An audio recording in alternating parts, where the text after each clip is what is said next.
하늘 가는 밝은 길이 16번째 시간, 이긴 자의 소망을 심어주시는 주님의 말씀, 6월 23일인데 중요한 꿈 해석이 있습니다. 다음 시간까지 두 개의 꿈이 아주 중요합니다. 자, 꿈의 계시 박 집사님, 박수홍이 나옵니다. 그리고 군복 꿈입니다. 예전에 서대문 집에 있는 단칸방에 내가 들어감, 이거는 이제 꿈을 꾸는 박 집사님 살던 곳이 서대문 집이래요. 알아지는 것이 지금 남편이 집에 없고 남편의 친구들은 마루로 연결된 다른 방에 모여 있음. 내가 단칸방으로 들어가는데 방문에 모기장이 쳐 있고 그 안에 이불이 깔려 있음. 옛날 생각하시면 되죠. 내가 남편의 친구 한 명을 따로 부른 것 같음. 남편의 친구가 이쪽 방으로 오는 것이 느껴지자 갑자기 음욕이 일어남. 이상한 꿈이 아닙니다. 주님이 주신 꿈입니다. 내가 옷을 벗어두고 이불 속으로 들어감. 벗어둔 옷을 보니 군복임. 그렇게 남편의 친구가 들어와서 보니 박수홍임. 그가 나를 보자 그도 음욕이 일어남. 그 친구는 오랫동안 잠자리를 하지 못한 것이 알아짐. 꿈에서 표현할 때 알아짐 이 표현이 자주 나오는 이유가 알 수 있는 과정은 모르는데 그냥 저절로 아는 거예요. 그래서 알아짐이라는 표현밖에 쓸 수가 없습니다. 내가 그 부분을 놀리며 유혹하니 그가 그런 것을 놀려도 되냐고 하면서 나를 애무하기 시작함. 주님이 주신 꿈이 굉장히 좀 지저분한 것 같죠? 근데 뒤에 왜 그런지 나옵니다. 박수홍이 내가 남편과 헤어질 것 같아 이런 일을 하는 것이 알아지면서 내가 그럴 생각은 없다고 이야기함. 나는 그냥 남편이 없을 때 몰래 즐기고 싶은 것이었음. 그것을 안 박수홍이 애무를 멈추면서 남편이 친구인데 이렇게 하면 안 될 것 같다는 생각을 하는 것 같음. 미우새라는 프로그램에 박수홍과 여러 가까운 사람들이 나왔었잖아요. 그거 비슷하게 생각하시면 될 것 같아요. 나도 남편 몰래 하면 된다는 생각과 미안한 마음이 약간 생김. 남편 없을 때 몰래 즐기려고 하는 마음이 있었는데 그러면서 또 남편에게 미안한 마음도 있고 양가 감정이죠. 그때 다른 여자친구가 오는 것이 느껴짐. 각자 아무 일 없었다는 듯이 행동하고 나는 이불 속에서 몸을 가린 채 누워서 당당하게 연기함. 그런데 그 여자친구가 내 방에 무언가를 숨겨놓았다고 함. 내가 혼자 있을 때 심심할 것 같아서 나중에 같이 보려고 장난으로 음성 녹음하는 녹음기를 벽 속에 숨겨놓았다가 꺼냄. 내가 깜짝 놀라 그 녹음기를 빼앗으면서 그건 범죄라고 여자를 몰아세움. 지금 두 사람이 음행한 것이 녹음됐을까봐 지금 그런 거죠. 장면이 바뀌고 큰 흰색 트럭 운전석에 한 예쁜 여자가 앉아 있음. 왼쪽 뺨에 반창고가 붙어 있음. 계속 전화를 하면서 무언가를 말함. 제가 이렇게 파란색이나 빨간색으로 해놓은 것은 포인트입니다. 그래서 조금 더 눈여겨보시면 좋아요. 알아지는 것이 그 여자도 남편과 나와 친구인데 다 친구 관계예요. 남편과 나의 관계를 위해서, 즉 관계가 틀어지거나 잘못되지 않게 하려고 전화로 남편일 것 같은 사람과 통화하면서 중재하는 것이, 중재라는 단어는 아주 중요합니다. 여자가 통화를 마치고 전화기를 얼굴에서 떼니 얼굴 위에 하얀 반창고에 피가 번진 것이 보임. 어떤 상처가 있어서 반창고를 붙였다가 자꾸 말을 하면서 움직이니까 그게 이제 다시 터진 거죠. 반창고를 떼어보니 뺨에 칼로 길게 벤 상처가 있음. 상처가 약간 아문 상태였다가 계속 이야기하니까 다시 상처가 벌어져서 피가 나는 것. 그때 다른 전화가 옴. 여자의, 지금 트럭에 앉아있던 예쁜 여자예요. 여자의 상사 같은데 마감을 어떻게 할 것이냐고 여자에게 물음. 여자가 시간을 달라고 하는데 상사가 거절하면서 분량을 조금 늘리라고 말함. 여자가 머릿말을 좀 늘리고 내용을 좀 조정하면 원하는 페이지 수에 맞게 할 수 있다고 함. 마치 무슨 출판사나 이런 데 편집 관련된 일같이 보이죠? 여자가 피곤해 보이면서 장면이 끝남. 이것만 가지고는 도저히 무슨 소리인지 모르죠. 친절하게 예수님이 해석을 해주십니다.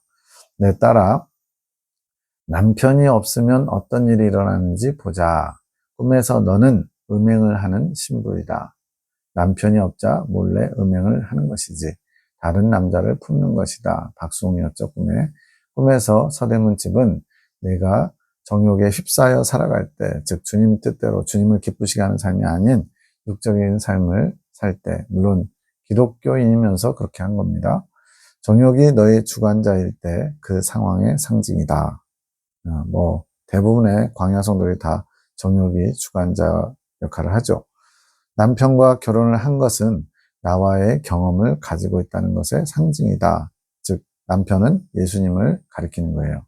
그래서 남편과 결혼한 사이, 이것은 출애굽이라는 거예요. 즉 예수님 믿으면서 이제 남편 예수님에게 신부로서 담당되는 과정을 가는 것이 광야의 연단 과정이죠. 그때부터 신부의 자격이 주어진다. 결혼했다면서 왜 신부의 자격이냐라고 하는데 설정이 그렇다는 겁니다. 진짜 결혼이라기보다는 결혼함으로써 신부로서 담장해가는, 준비해가는 그런 과정을 시작했다는 의미죠. 그러나 그 자격을 완성하는 것은 아니란다. 출애굽할 때부터 신부의 자격을 완성한 게 아니래요. 이 꿈은 핵심 진리, 성경의 핵심 진리, 다른 강의에서 내용을 잘 살펴보시면 신부와 하객의 구분을 조명하는 게 아니라, 신부와 하객은 계시록의 22장에서 신부가 목마른 자 와서 값없이 생수를 마셔라 성령님과 함께 초청하는 장면이 있어요. 그 새 예루살렘 성에 들어갈 자격을 얻은 어린 양의 신부들이 나머지 2층천과 1층천 만국에 들어갈 성도들을 값없이 생수를 마시라고 초대하는 거예요. 이러한 신부냐 하객이냐 이걸 조명하기 위한 꿈이 아니라 나를 만난 후에, 즉 출애굽한 사람은 모두 나의 신부가 될 수 있는 자격을 준다는 것을 조명한 것이다. 그러니까 우리는 신부 그러면 대단한 거라고 생각하지만 누구에게나 예수님 믿자마자 출애굽하자마자 다 이 신부가 될 수 있는 기본적인 자격은 된다는 거예요. 지금으로 말하면 이제 원서를 낼 수 있는 어느 기업이나 어디에 원서를 낼 수 있는 자격은 된다는 겁니다. 다만 그 자격을 완성하는 자가 14만 4천 명, 교회 시대에 이긴 자들. 그러니까 누구나 다 예수님 믿으면 이 어린 양의 신부로 채택될 수 있는 그런 기본 자격, 즉 입사원서를 제출할 수 있는 기본 자격이 되지만 그것을 합격하고 입사가 허락되는 사람은 극히 일부분이라는 거예요. 그렇게 자격을 받은 영혼이 음행을 하는 것이다. 그래서 자격은 신부될 수 있는 자격이죠. 신부가 됐다는 얘기 아니고 영혼이 음행을 한다. 즉 우리가 예수님 믿지만 여전히 예수님이 아닌 다른 것을 좋아하고 사모하고 세상적인 것을 즐기잖아요. 그런 것이 다 주님을 사랑하지 않는 것, 주님을 대신하는 모든 것이 다 음행입니다. 남편이 없다는 것은 지금 남편이 부재 중이죠. 내가 그 안에서 느껴지지 않는 시점. 출애굽할 때는 큰 감격 속에 이제는 주님만을 위해서 살겠습니다 하면서 출발하지만 광야의 정을 가는 어느 시점에 그것이 희미해지고 약해지면서 그러한 주님을 잊어버린다는 거죠. 놓쳐버린다는 거죠. 그래서 그것이 남편의 부재중으로 나오는 겁니다. 꿈속에서. 스스로 멀리한 사람도 있을 것이고 환경 때문에 멀어진 것 같은 사람도 있겠지. 그런 상태가 되었을 때 음행이 일어나는 것이다. 주님을 느끼지 못할 때, 주님을 의식하지 않고 살아갈 때 얼마든지 마귀의 유혹에 빠져서 음행을 저지를 수 있다는 겁니다. 음행의 방으로 그를 데리고 오는 것인데, 박수홍이죠. 모기장이 있다는 것은 음행을 완전히 숨기지 못하는 것의 상징, 실루엣이 보인다. 낮에는 실루엣뿐만 아니고 안에가 어느 정도 다 보이죠. 이것처럼 음행을 저지르지만 그것이 주님 앞에는 결코 감춰지지 않는 것을 말합니다. 남편의 친구들은 누구인가요? 박수홍은 어떤 인물을 지칭하는 것인가요? 그들은 나의 친구들, 예수님의 친구들, 영적으로 나와 가까운 인물, 즉 좀 더 성장한, 그래도 꽤 성장한 사람들이기 때문에 친구라고 불러준 겁니다. 나의 신부이면서 나의 친구인 자들, 광야의 정을 다 마친 사람일 수도 있지만 그럴 경우는 이제 많지 않고 대부분은 광야의 정 가운데 그래도 어느 정도 많이 성장한 사람들을 생각하시면 되겠어요. 내가 영적으로 나와 멀어지고 정욕대로 살고자 할 때에도 나의 친구들은 내 주변에 있다는 것이지. 정욕적인 걸 추구하더라도 예수님의 어떤 관계를 가까이 한 사람들이 주변에 있을 수 있다는 거예요. 내가 너희 집에 불러들인 친구들이다. 그들이 너의 음행을 견지하는 것이란다. 지금 뭐 여자친구가 음행의 장면을 녹음하는 그런 과정도 있었죠. 그런데 박수홍은 나의 친구들 중에서 너의 게임에 당하는 한 친구. 지금 주인공인 박 집사님이 박수홍을 꼬셨죠. 저쪽 방으로 건너오라고. 그의 연약한 부분이 이성이란다. 실제로 뭐 내용은 잘 모르지만 어쨌든 TV에서는 여자 문제가 음란하다 이런 얘기도 있어요. 왜냐하면 클럽 가서 춤추고 노래하고 사람들과 어울리는 걸 좋아하거든요. 결국에는 이제 그런 부분을 하나님이 다루신 건지 가족적으로 참 비참한 서로 소송 걸고 형네가 그 돈을 많이 이렇게 착복하고 그러면서 소송까지 걸리고 아주 부끄러움이 많이 드러났죠. 가족의 아픔입니다. 그런데 여기서는 이성적인, 즉 음란을 저지를 수 있는 연약함을 조명한 거예요. 그래서 그가 오랫동안 이성의 굶주린 인물로 나오는 것이다. 나와 친구인 위치에 있다 하더라도, 즉 예수님과 많이 사귐이 있는 영적으로 성장한 사람일지라도 연약한 부분이 자극당하는 상황이 오면 넘어질 수 있다. 즉 사람마다 약한 부분들이 있는데 그 약한 부분이 주님과 늘 동행하고 또 예수님을 집중해서 바라보고 있지 않으면 넘어질 수 있다는 거예요. 많이 성장했어도. 신부와 친구의 차이가 있나요? 신부는 영적으로 익은 자, 익은 열매, 그럴 때 너희의 신분이다. 영적으로 예수님의 짝으로서 온전히 다 익었을 때 신부의 자격이 주어지는 것이 첫 시작이고 그 자격을 완성해가는 것이 이긴 자다. 지금 신부라고 출애굽할 때부터 그냥 신부라고 불러주는데 뭐 좀 바꿔 말하면 예비 신부죠. 근데 이 예비 신부가 이제 온전히 신부가 되는 것은 이긴 자가 되어서 그렇다는 거예요. 완전히 자격을 취득하고 더 단장하게 되면 이제는 익은 열매, 그 이후에 완덕이라고 하는 완전한 한 몸을 이루는 주님과 온전히 하나됨이 있는 완덕의 과정이 또 있습니다. 그 길도 굉장히 먼 길이에요. 이것은 구원이 아니다. 출애굽할 때 신부의 자격이 주어지면서 구원의 자격이 주어지는 것이다. 그래서 우리가 일반적으로 얘기할 때 예수님 믿고 구원 받았습니다 라고 표현하는 것은 우리가 예수님을 부정하지 않으면 그 구원이 계속 유지되기 때문에 그 구원의 조건이 결코 떨어져 나가지 않기 때문에 그렇게 구원받았다라고 표현한 겁니다. 그렇지만 중간에 탈락하는 경우도 많이 있다는 걸 우리가 늘 두렵고 떨림으로 구원을 이루어야 됩니다. 그러나 어쨌든 출애굽하면서부터 구원받을 자격을 갖추는 거예요. 그러나 구원의 완성과 신부 자격의 완성 시점은 같지 않은 것이다. 대다수 구원의 완성은 죽음과 함께 이루어진다. 이 땅에 살다가 그 광야 연단 과정 40년 과정을 다 마치고서 죽게 되면 어쨌든 신부가 되고 나서 신부의 자격을 온전히 갖추고 나서 죽는 것이지만 대부분은 다 어떻게 해요? 그 신부가 되지 못하고 그 중간에 죽게 됩니다. 그걸 왜 구원의 완성이라고 했느냐? 결국은 구원에서 떨어져 나가지 않고 이제 하나님 나라에 들어갈 수 있게 된 거예요. 다만 심판대가 있는 영역 가서 나머지 연단은 다 마쳐야죠. 신부의 자격을 완성한 자는 이 땅에서 그 구원의 완성을 이룬 자들. 나머지는 뭐겠어요? 신부의 자격을 갖추지 못한 사람들은 이 땅이 아닌 영계에 가서라도 심판대 있는 영역에서라도 구원의 완성을 이루게 됩니다. 네. 같이 시작되더라도 구원과 신부의 완성 시점은 같지 않을 수 있다. 즉 구원의 자격도 신부의 자격도 출애굽할 때 시작됐지만 그것이 완성되는 것은 대부분은 신부의 자격을 완성하지 못하고 이 땅에서 구원의 자격만 취하고 죽게 되고 아주 극소수의 사람들이 이 땅에 사는 동안에 신부의 자격을 완성합니다. 친구란 그 구원을 완성해 가는 과정 중에 나와의 친밀함을 더 많이 느끼는 자에게 나는 친구라 말한다. 제일 좋은 예가 제자들에게 이제는 너희를 내 종이라고 하지 않고 내가 친구라 부르겠다. 예수님 말씀하시거든요. 그 전에는 이제 거의 주님이라고 부르잖아요. 주인과 종의 관계가 많이 강했다면 나중에 좀 더 십자가 사건 바로 전 단계에 가면 내가 너희를 친구라 부르겠다. 예수님 말씀하세요. 그것처럼 영적으로 많이 그래도 성장한 자들, 그들을 친구라고 부르는 겁니다. 인격적인 교제가 깊어진 경우지 내 마음을 알 수 있는 자, 내 마음을 알아가고 있는 자를 조명해보고 친구라는 호칭을 붙여주시는 것이지. 이것이 바로 이제 영적 성장의 호라의 폐역과 아론의 쌍난지팡이 과정을 지난 사람들이 그때부터 예수님 마음과 어느 정도 합한 자. 그래서 이 친구 정도의 호칭을 받으려면 적어도 고라의 폐역은 지나야 될 것 같아요. 아론의 쌍난지팡이 정도 돼야 주님의 마음을 어느 정도 아는 자가 됩니다.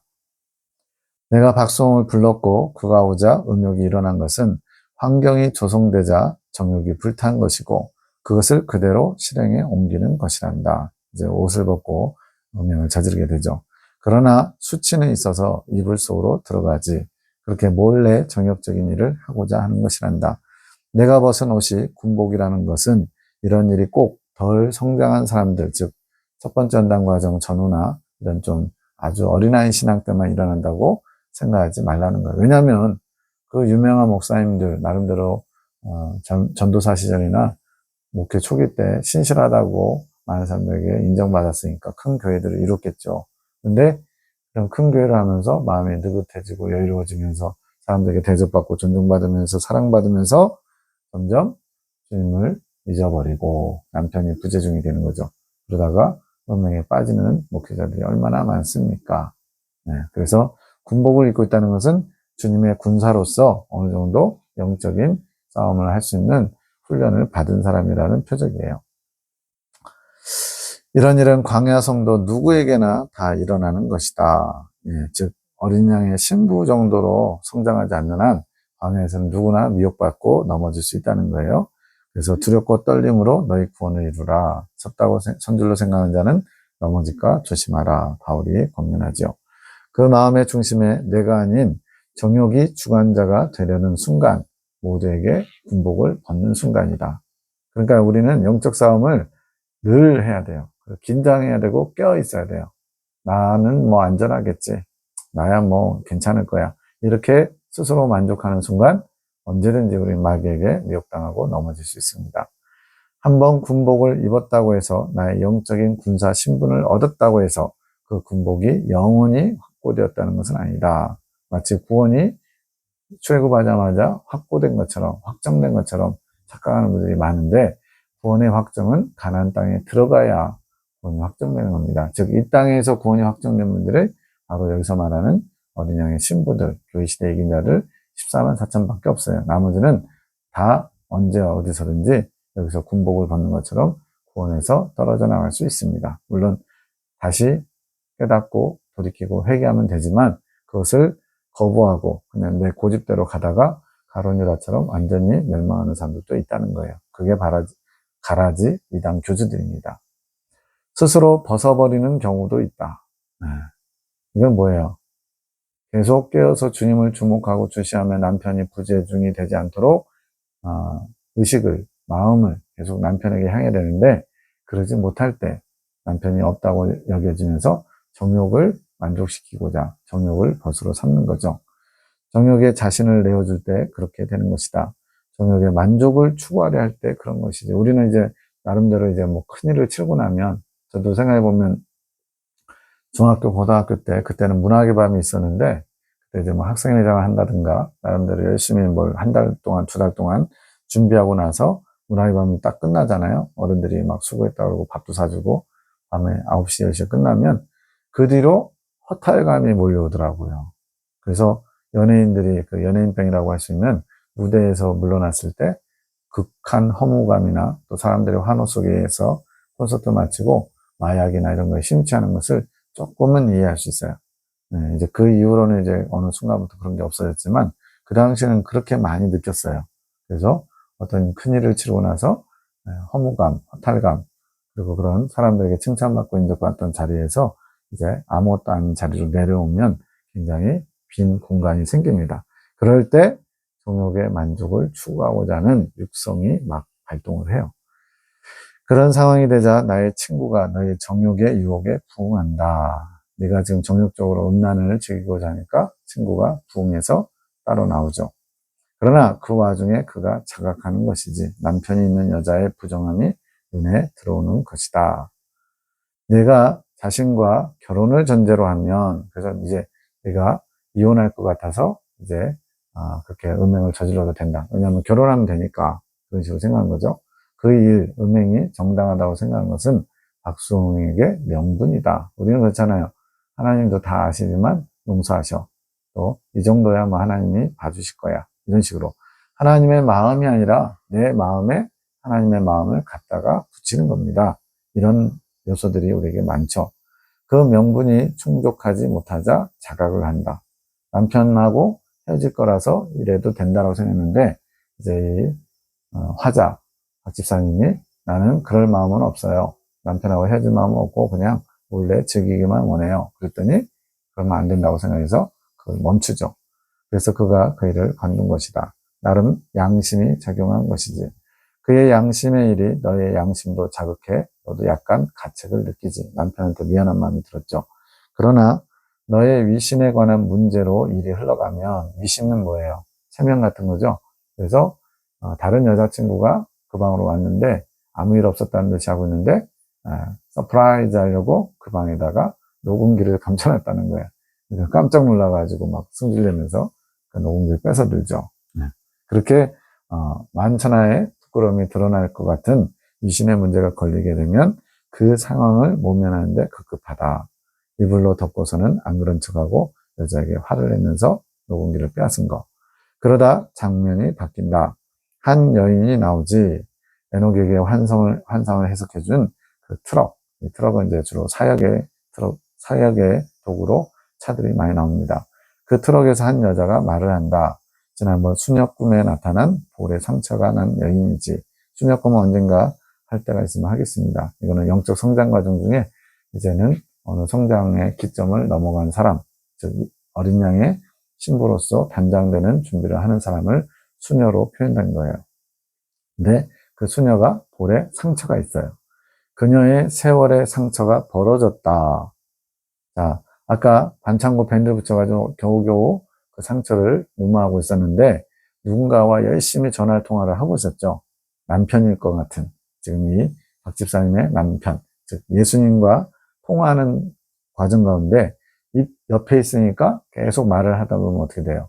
아직 덜 아물었는데 움직여서 상처가 벌어지는 것처럼 그렇게 세월의 상처, 예수님께로 나아가는 신부단장하는 가운데 얻은 상처들인데 그것이 벌어지는 것은 그렇게 예비 신부로 부름받은 자들의 음행, 지금 박 집사님이 그렇게 음행하는 사람도 나왔는데 그런 자들을 나에게 중재하는 과정, 예수님에게 그 여인의, 음행한 여인의 죄를 용서해달라고 중재하는 과정에서 그렇게 본인의 상처가 더 벌어지고 더 아프게 되는 그런 상황이 있다는 거예요. 그 과정에서 그녀의 세월의 상처가 벌어진 것이다. 뭐 일례로 이제 이걸 꾸준히 보신 분들은 알지만 송 원장님 남편분 김 집사님이 지금은 안 그러지만 이 3년 전만 해도 굉장히 많이 여기서 계시들을 의심하고 또 자기 중심적으로 이렇게 판단하고 또 자기가 하고 싶은 대로 하다가 많이 송 원장님을 힘들게 하고 주님께도 혼나고 막 그래요. 그러다 보니까 그 남편의 부족함과 연약함을 가지고 예수님 앞에 나아가 중재를 하는 모습, 그게 바로 여기서 말하는 중재하는 과정과 일치하는 것이라고 할 수 있습니다. 그 과정에서 그녀의 세월의 상처가 벌어진 것이다. 아픔인 것이지 인간적인 아픔을 느끼는 것이다. 지금 그 음행한 여인을 다시 예수님과 중재하여서 관계를 회복시키기 위해서 애쓰고 힘쓰는데 그 가운데 고통을 느낀다는 거예요. 그들의 음행에 대한 중재는 그녀에게 아물고 있는 상처, 이거는 좀 제가 개인적으로 보기에는 그렇게 중재자의 삶은 계속 끊임없이 주님을 대신해서 그렇게 고통을 분담하는 자, 예수님의 아픔과 또 그 기도 대상자들, 중재해야 될 대상자들의 아픔을 대신해서 받는 거예요. 그래서 그 고통이 아물만 하면 또 터지고, 아물만 하면 또 터지고 그러면서 계속적으로 어떻게 보면 고통이 끊이지 않죠. 그러나 이것이 예수님을 사랑하고 예수님이 원하시는 것이기 때문에 기쁨으로 감당하는 고통, 즉 행복한 고통이라고도 할 수 있습니다. 그녀가 이전에는 자신만의 세월의 상처로 나아왔다면, 즉 자기가 연단받으면서 이렇게 상처를 입었다면 이제는 성장해서 이제는 주님의 마음을 알고 또 기도 대상자들의 형편과 사정을 알아서 가운데서 중재하는 자로서 나의 자녀들의 음행에 대한 중재자로서 고통을 안고 나오는 것이다. 이걸 이해하기 위해서는 예수님이 우리 위해서 십자가에 죽어주신 사건이 뭐예요? 아버지 하나님과 죄인된 우리들의 관계를 중재한 것이죠. 예수님이 대표적인 중재자고, 이제는 어린 양의 신부들도 어린 양을 따라 이런 중재하는 삶을 살아야 된다는 것입니다. 근데 그것이 고통스러운 게 아니라 주님의 뜻을 이루는 것이니까 행복하겠죠. 누구든지 이런 중재자의 삶을 꿈꾸며 나가면 복될 것입니다. 그런 트럭이 멈춰서서 그렇게 그녀가 타고 있는 것이다. 나의 양식은 그런 음행자들의 음행 앞에서는 양식이 되지 못한다. 이 양식은 영이 자라는 양식, 영적 성장을 이루는 양식인데, 음행을 한 사람은 뭐예요? 주님과의 관계가 단절된 거죠. 끊어진 거죠. 그렇기 때문에 양식을 줘도 먹을 수도 없고, 양식을 양식으로 보지도 못하고, 그래서 양식이 버려지게 되겠죠. 그런 자들을 위해서 먼저 중재가 일어나야 된다. 그래서 그녀가 그 트럭에 타고 남편에게 전화를 한 것이다. 그런데 상사 같은 사람이 지시한 것은 무엇인가요? 마지막에 나왔죠. 상사 같은 사람이 분량을 더 늘려라 어쩌라 그랬죠. 그녀가 적어야 할 내용이 있다. 그녀가 해산의 고통으로 작성해야 하는 것, 뭐 보고서 같은 거랄까요? 이런 과정들에 대해서 해산하는 수고를 통해서 이런 과정을 적어 놓은 거. 그러니 그녀가 피곤해 보이지. 그 상사도 나다. 남편에게 중재하는데 그 남편도 예수님이고, 그렇게 요구하는 중재자로서의 삶에 필요한 것을 요구하는 것도 상사도 예수님이라는 거예요. 남편에게 전화를 하는 것은 죄를 지은 꿈속의 너에 대한 중재 역할을 조명하는 것의 상징이고, 그녀가 상사에게 또 전화를 받는 것은 그녀가 지금 해야 할 사명에 관한 지침받는 것을 조명한 상징이다. 어렵다면 어려울 수 있어요. 근데 간단하게 생각하면 남편하고 통화하면서 죄를 지은 음행을 한 사람을 용서해달라고 중재하는 거고요. 그러면서 상사와 전화하면서 오더를 받는 것은 지금 사명에 관한 것을 주님께서 또 조명하신 거라는 거예요. 그녀가 받는 사명은 상사가 주는 느낌이 강하다. 연단 중에는 그렇다. 사명감으로 그 시간을 또 보내지. 사명감 뭐예요? 힘들고 피곤하고 아프고 뭐 고통스럽고 그만하고 싶지만 사명이니까 감당해야 되는 거. 어떻게 보면 이제 강제적으로 어쩔 수 없이 의무적으로 해야 되는 거. 그렇지만 이게 주님의 마음을 안다면, 주님과 계속 긴밀한 교제를 이루고 있다면 이런 사명감도 부담스럽고 힘든 것이 아니라 기쁨과 행복으로 감당할 수 있을 겁니다. 상사가 마감 기한을 늦출 수 없다는 것, 그렇게 얘기했죠. 시간 내에 그녀가 완성해야 된다. 즉 주님이 주신 사명을 이루는데 모든 게 시간이 정해져 있어요. 지금은 대환란을 아주 임박하게 앞두고 있는, 10년 전보다는 지금이 훨씬 대환란이 가까워진 거죠. 지금 세계 정세나 기후 재앙이나 또 러시아와 우크라이나 전쟁, 또 이스라엘과 이란 간의 갈등 분쟁, 이런 것들이 다 지금 그렇게 시간표가 마지막 때에 주님의 오심이 심히 임박한 걸 보여주고 있어요. 그러니까 그 전에 이루어야 될, 중재자들이 해내야 될 사명이 있다는 걸 알 수가 있습니다. 그만큼 확고한 것이지. 그리고 분량을 늘리라는 것은 그 시간 내에 최선의 산물, 네가 낼 수 있는 역량의 최고의 그런 결과물을 내라고 주님이 요구하시는 거예요. 더 해산하는 고통으로 적어라. 더 품고, 더 아파하고. 우량아가 태어나면 굉장히 힘들어하겠죠? 해산하신 분이. 그것처럼 하나님을 기쁘시게 하기 위해서 주님이 맡겨주신 사명들에 더 해산할 때의 그 고통 가운데서도 감당할 수 있는 역량을 최대한 발휘해서 잘 나으라는 거죠. 무엇을 적으라는 것인가요? 나의 뜻을 마음에 적으라는 것이지. 주님이 뭘 원하시는지, 주님의 마음이 무엇인지, 내 뜻을 더 알아가라는 것이지. 그런 상황과 사건 속에서 주님께서 뭘 원하시는지, 그러면 그게 또다시 다른 누군가에게 적용이 되겠죠. 이 정도의 분량이라고 생각하지 말고 더 애를 써서 적으라는 것이지. 형님을 말씀하는 건가요? 송 원장님요? 그녀가 시주가 되기도 하고 또 너희들도 되겠지. 즉, 송 원장이 지금 중재자로서 그런 준비를 갖춰가고 있고, 또 그가 어미로서 태에 품은 하늘 군대의 가족들과 식구들도 지금 그런 중재자의 길로 훈련받고 있다는 거죠. 그래서 먼저 앞서가는 자, 그래서 별명이 길을 내는 자입니다. 주님께서 길을 내는 자라고 말씀하셨어요. 그녀는 모델이다. 그럼 무슨 말씀을 하고 싶으신데요? 그러니 너희들은 결국 중재자의 길을 가야 된다. 주님이 이 말씀하고 싶은 거예요. 지금 이 꿈에서 보여준 그런 중재자의 삶을 너희들도 이제 준비해야 된다. 그러면서 중재자가 하는 일이 무엇인지를 보여준 겁니다. 주님 앞에 범죄하고 주님과 관계가 끊어지고 주님 앞으로 나가지 못하는 자들을 위해서 애통해하면서 주님의 마음을 품고 그들을 끌어당기라는 거죠. 나의 양식을 담은 트럭에 있는 자로서 중재자의 사명도 있다는 것이다. 이 트럭이 푸드트럭인가 봐요. 양식이 담겨 있어요. 양식도 나눠줘야 되고 사명도 감당해야 되고, 그래서 내가 계속 기도를 시키는 것이다. 그래서 매일같이 8시 반부터 10시 반까지 모여서 기도를 끊이지 않습니다. 벌써 3년 반쯤 그러고 있어요. 나의 예비 신부들도 음행할 수 있잖아. 그지? 그래서 그런 자들이나 내 친구와 같은 위치에 있는 은혜로 얻은 자들, 그들의 실수에 대한 중재도 너희의 몫이다. 이거는 이제 고의적인 거라기보다는 남편을 어느 정도 순간적으로 잃어서 방황하는 자들, 그리고 헤매는 자들, 그런 자들을 위해서도 너희가 중재를 감당해야 된다는 겁니다. 그들의 대속자처럼 그들의 죄악에 대해 나의 용서를 구해야 된다. 주님이 그렇게 하셨고 우리에게도 그런 삶을 살라는 겁니다. 모세의 마음으로, 이스라엘 선지자의 마음으로. 선지자들은 하나님 편에서 하나님의 뜻을 외쳤잖아요. 그걸 받아들인 사람들도 있었고 대부분 다 받지 못하는 자들이 많았고, 심지어는 배척당하고 미움당하고 무시당하고, 그렇지만 주님 편에 서서 계속 그걸 해야 됩니다. 그래야 한다. 그래야 내가 일을 더 할 수 있다. 주님은 모든 것을 하실 수 있지만 하나님을 신뢰하고 하나님을 쓰실 만한 도구들, 통로들을 통해서 일하신다는 거예요.